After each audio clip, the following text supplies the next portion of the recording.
Sicily teach Rabia சேனலுக்கு உங்க எல்லாரையும் வரவேற்கிறேங்க. இன்னைக்கு நம்ம பார்த்துட்டு இருக்க வீடியோ என்னன்னு தெரியுங்களா? ஒரு மட்டன் குழம்பு தாங்க.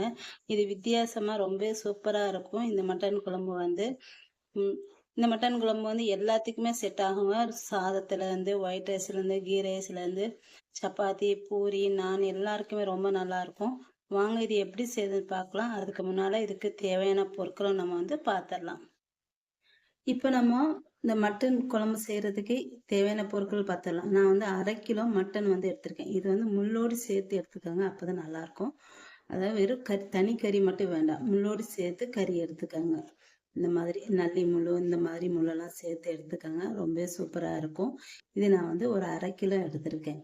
இப்போ இதோடி ஒரு 8 பல்லு பூண்டு எடுத்திருக்கேன். 8-10 பல்லு பூண்டு எடுத்திருக்கேன். இந்த மாதிரி ஒரு வெங்காயம், ஒரு சின்ன வெங்காயம் ஒன்று எடுத்திருக்கேன். இப்போ இந்த வெங்காயம் ரெண்டுத்தையும் நல்லா பொடிசா நறுக்கி எடுத்துக்கலாம். ஃபர்ஸ்ட் இது எப்படி செய்யுதுன்னு பார்த்துடலாம். அதுக்கு அடுத்து நம்ம என்ன செய்யணும்னு சொல்றேன். இப்போ அது ஒரு பக்கம் இருக்கட்டும். இப்போ நம்ம இதுக்கு மசாலா வந்து சொல்லிடுறேன். 1/2 ஸ்பூன் சோம்பு எடுத்துக்கோங்க, 1/2 ஸ்பூன் சீரகம், 1 ஸ்பூன் மல்லி, இந்த மாதிரி பட்டை 2 துண்டு, சின்ன துண்டு ஒன்று, பெருசு ஒன்று, ஒரு சின்னதா ஒரு கருப்பு ஏலக்காய், 2 பச்சை ஏலக்காய், இவ்வளோ ஜாவித்திரி இந்த மாதிரி ஒரு சின்ன துண்டு போதும். அடுத்து ஸ்டார் பூ, இந்த மாதிரி 3 பூ பிச்சு எடுத்துக்கோங்க. அடுத்து வந்து மிளகு வந்து ஒரு 1/2 ஸ்பூன். அடுத்து ஜாதிக்காய் வந்து இந்த மாதிரி ஒரு சின்ன துண்டு. இது வந்து 1/2 கிலோ கறிக்கு உண்டான மெஷர்மெண்ட். இது வந்து மிளகு 1/2 ஸ்பூன் எடுத்துக்கிட்டோம். அடுத்து வந்து இது எல்லாம் செய்யறான்னா நல்லா இந்த சுக்கெல்லாம் நல்லா தட்டிட்டு இதை பொடி பண்ணி எடுத்து வச்சுக்கணும். அடுத்து ஒரு 50 கிராம் கோதுமை மாவு எடுத்திருக்கேன். இது கடைசியில் என்ன செய்யணும் அப்படின்ட்டு சொல்றேன் உங்களுக்கு. அடுத்து ஒரு முருங்கைக்காய் எடுத்திருக்கேன். இது வந்து குழம்புல போடுறதுக்கு. இப்போ நம்ம எல்லாத்தையும் எப்படி செய்யறது சொல்லிட்டு பார்த்துடலாம். இப்போ இந்த பூண்டை வந்து நல்லா இந்த மாதிரி நல்லா நச்சு எடுத்துக்கோங்க. நல்லா பொடிசா நச்சு எடுத்துக்கணும்.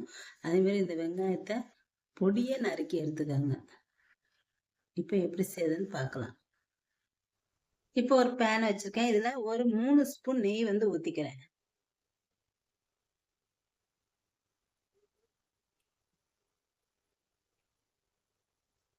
இதோடய ஒரு 3 ஸ்பூன் எண்ணெய் வந்து ஊத்திக்கோங்க.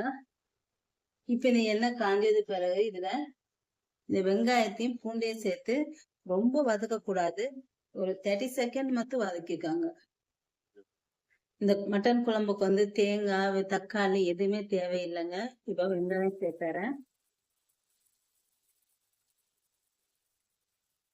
சேர்த்துட்டு லைட்டா எப்படி வதக்கி விட்டுக்காங்க. விட்டுட்டு இதுல பூண்டு சேர்த்துக்கோங்க.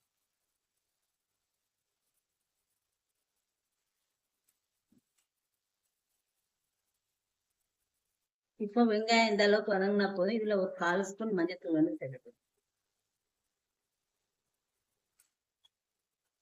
சேர்த்துட்டு இப்ப இதுல மட்டன் வந்து நல்லா கழுவி வச்சிருக்கேன். இதை வந்து சேர்த்துக்கிறேன்.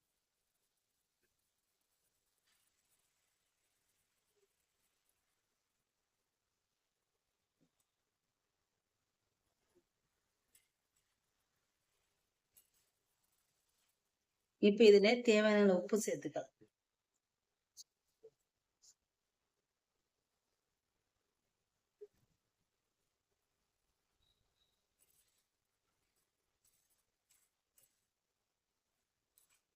சேர்த்துட்டு இப்போ தண்ணி வந்து ஊத்திக்கிறேன்.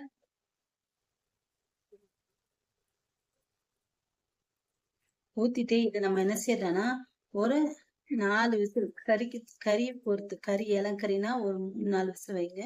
நல்லா முரட்டு கறியா இருந்தா, அதாவது கொஞ்சம் வலுவான கறியா இருந்துச்சுன்னா ஒரு 5-6 விசில் விட்டுக்கோங்க. இது வந்து நான் ஒரு 4 விசில் விட்டு எடுத்துக்கிறேன். இப்போ ஒரு ஜார் எடுத்துக்கோங்க. இதுல இந்த சுக்கை நல்லா தட்டி சேர்த்துக்கணும். நல்லா உடைச்சிட்டு சேர்த்துக்கோங்க. அடுத்து இந்த பட்டை, லவங்கம், மிளகு, சீரகம், மல்லி இது எல்லாத்தையும் சேர்த்துக்கோங்க. சேர்த்துட்டு இதை இப்ப நல்லா பொடி பண்ணி எடுத்துக்கணும். இப்ப இதை பொடி பண்ணியாச்சு. பொடி பண்ணியாச்சு. இதுல நான் வந்து ஒரு 1.5 ஸ்பூன் மிளகாத்தூள் வந்து சேர்த்துக்கிறேன்.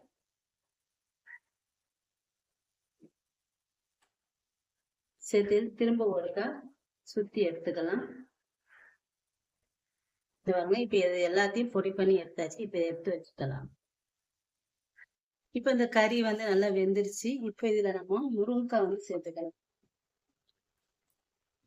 சேர்த்துட்டு இதுல தண்ணி வந்து ஊத்திக்கிறேன்னா தண்ணி கொஞ்சம் அதிகமாவே ஊத்திக்கலாம். ஊத்திட்டு இப்போ இந்த முருங்கைக்காய் வந்து நல்லா வேகணும். இப்ப இந்த முருங்கைக்காய் வந்து வெந்துருச்சு. இப்ப இதுல நம்ம பொடி பண்ணி வச்சிருக்க மசாலா வந்து சேர்த்துக்கலாம்.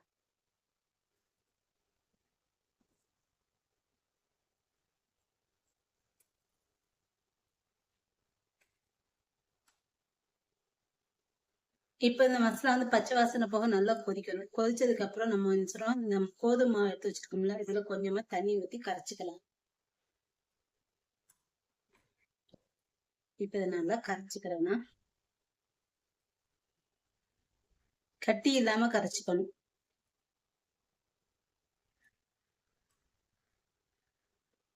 இப்ப இந்த கரைச்சி வச்சிருக்க கோதுமை மாவு வந்து கொஞ்சம் கொஞ்சமா ஊத்தணும். இல்லைன்னா கட்டி விழுந்துரும். கொஞ்சம் கொஞ்சமா ஊத்திக்கணும்.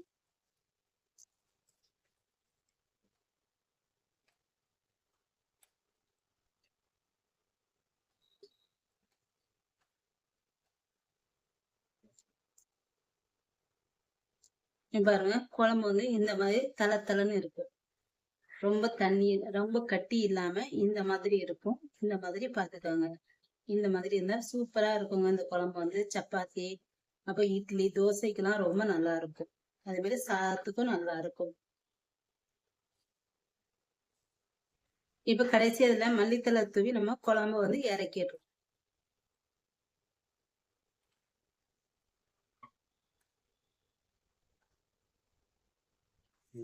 ரொம்ப சூப்பரான மட்டன் குழம்பு வந்து ரெடி ஆயிடுச்சுங்க. இந்த வீடியோ உங்களுக்கு பிடிச்சிருந்தா கண்டிப்பா என்னோட சேனலை மறக்காம சப்ஸ்கிரைப் பண்ணிட்டு ஒரு லைக்கும் போட்டு விட்டுடுங்க. அப்படியேட்டு உங்க ஃப்ரெண்ட்ஸுங்களுக்கு என்னோட சேனலை ஷேர் பண்ணி விட்டுடுங்க.